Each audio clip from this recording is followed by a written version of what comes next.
Obrigada, Sr. Presidente. Tentarei cumprir. Queria começar por cumprimentar o Sr. Ministro, apresentando-lhe os meus desejos de melhoras e acreditando que seja apenas um resfriado e que justifique, de facto, às vezes algumas dificuldades da audição. Eu, pelo menos, estou a ter algumas dificuldades a entender o que diz o Sr. Ministro, mas espero que, com algum esforço de parte a parte, seja possível esclarecer aqui algumas dúvidas.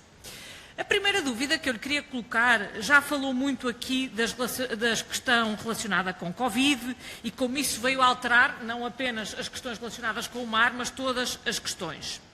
Eu gostava de fazer aqui um apelo que eu faria ao Sr. Ministro, mas que acho que pode ser feito a todos os membros do Governo, porque é muito importante que no Parlamento os dados estejam atualizados. E nós vemos uma multiplicação de conferências de imprensa, de notícias muito variadas. Eu acho que todas as semanas há notícias de apoios. Só que depois, quando falamos com quem realmente está a trabalhar, ou quando falamos com pescadores, aquilo que vemos não é que esses apoios estejam a chegar. E isso é verdade na área do mar, como é verdade em muitas áreas. E, portanto, o apelo que eu fazia é que fosse possível fornecer mensalmente, por exemplo, uma listagem de todos os apoios que foram contratualizados, com a indicação, se estamos a falar em apoios em forma de crédito, que depois vão ter que ser pagos, sabe-se lá como, ou se estamos a falar em apoios a fundo perdido, e não apenas aqueles que foram lançados, mas aqueles que já foram pagos, que estão na disponibilidade das empresas e dos pescadores. E eu acho que, com este tipo de monitorização mensal, era possível nós termos uma discussão com base em dados e não com base em opiniões, porque senão acabamos por ter aqui uns grupos parlamentares que vêm aqui transmitir as reclamações que ouvem dizendo que não está a chegar nada, porque é isso que eu ouço, e o Partido Socialista e os senhores membros do Governo a dizerem mas nós já lançamos toda uma série de coisas. Era melhor que pudéssemos discutir com base em factos e, portanto, faço este apelo.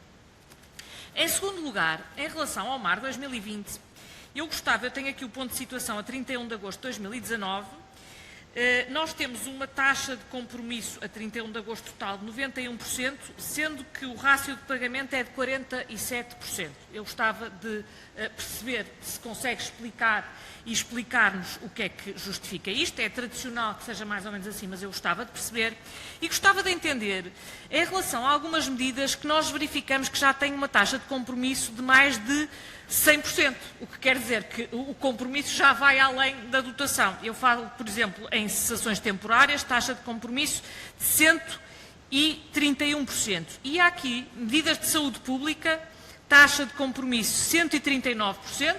Eu percebo a lógica, eu gostava era de entender porque é que aqui não aparecem nem pagamentos aos beneficiários nem execução da despesa validada.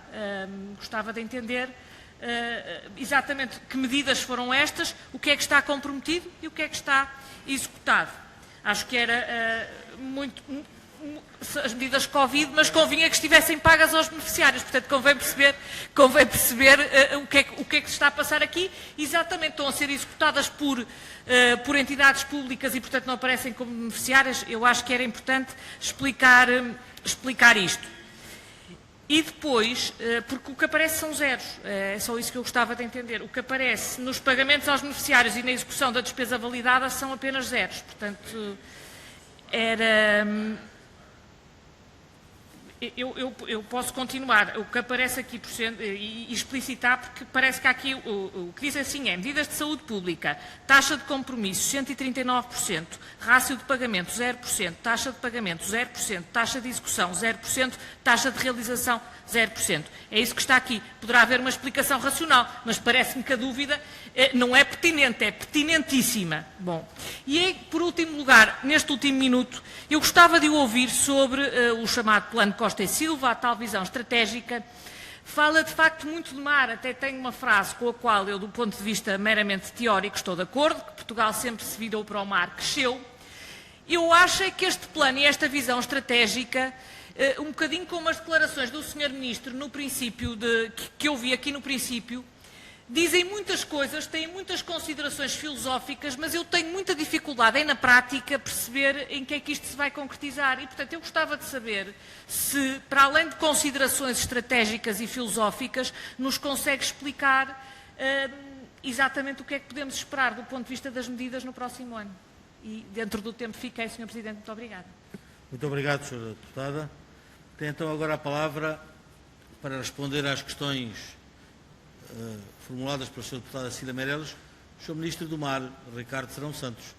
Penso que nos está a ouvir em perfeitas condições e, sendo assim, tem a palavra, Sr. Ministro. Obrigado. Estava aqui a procurar o quadro da Sra. Deputada.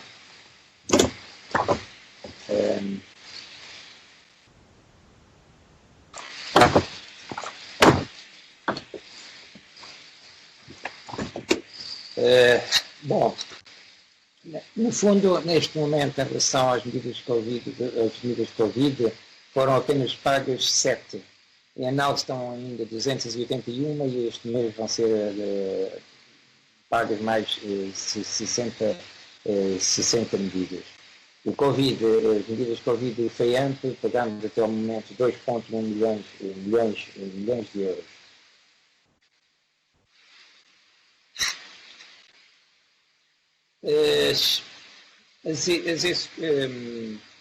O facto de, como sabe, houve uma renegociação alargada com a Comissão Europeia dos orçamentos entre as diferentes prioridades do FEAMP e permitindo a flexibilização dos financiamentos dos orçamentos entre diferentes prioridades. E, por isso, estes quadros refletem a forma como o orçamento estava dividido, tem os mesmos quadros, as mesmas alíneas, os mesmos números para prioridades, e tendo que realocar entre as diferentes linhas, obviamente que neste caso há linhas que ultrapassam os 100%, porque foram retirados financiamentos de outras linhas, de modo a poder responder às compensações salariais no contexto do Covid.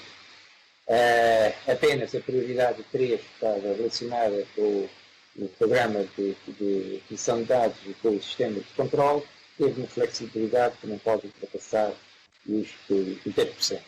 Mas, por razão, o assunto está em progresso para que as propostas que são complexas, as propostas de apoio que são complexas, estão em análise em alguns casos e ainda não foram executadas.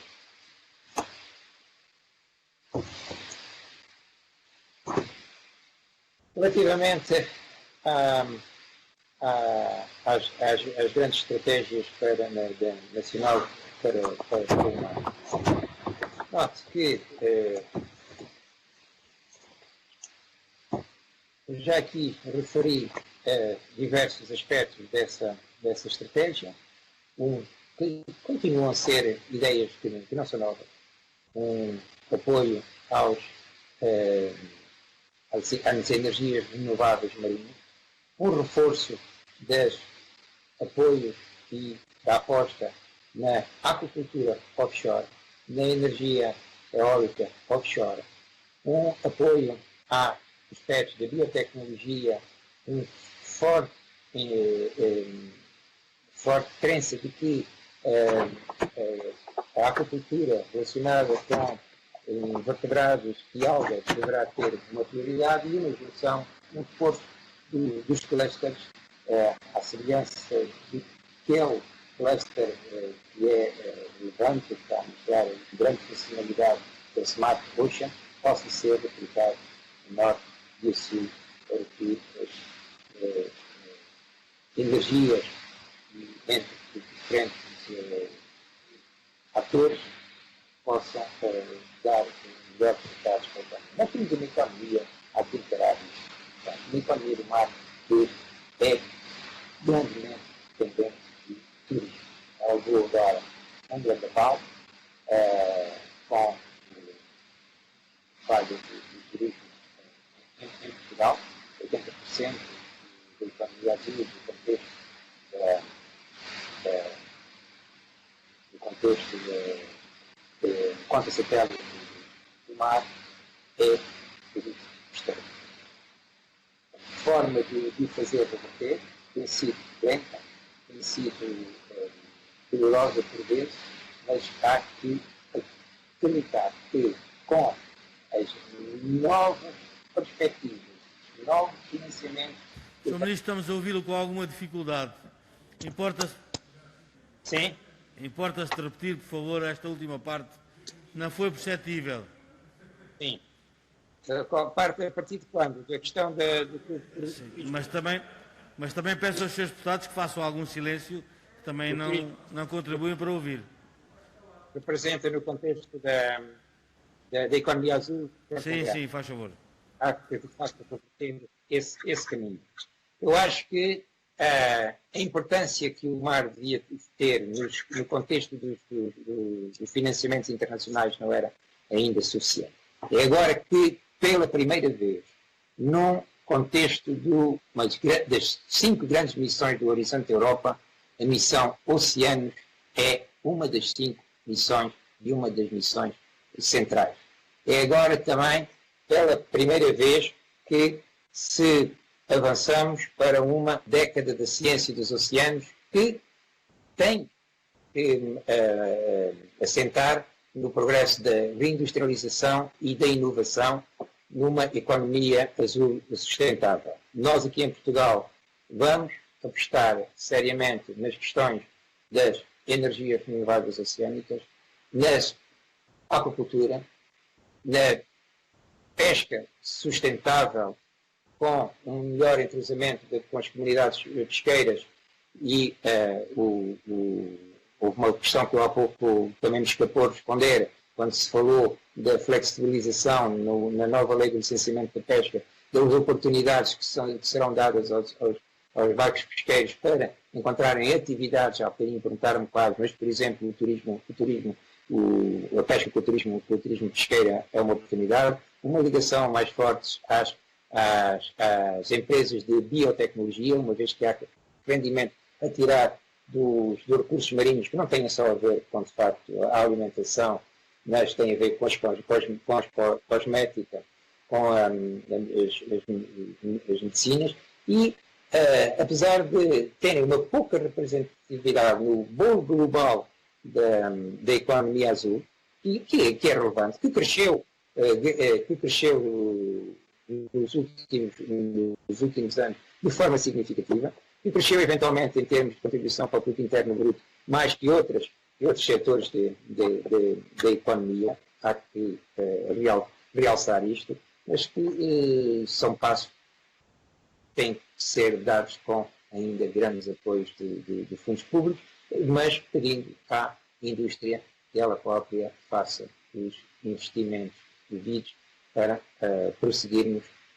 Estão a criação dos collabs, e alguns foi agora criado o collab da aquacultura, que faz a relação entre o setor industrial e o setor científico e as administrações. É um projeto que já devia existir há bastante tempo, mas que não tinha ainda expressão.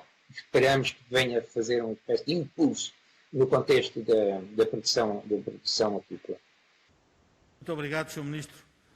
Tem que concluir. Presumo que concluiu.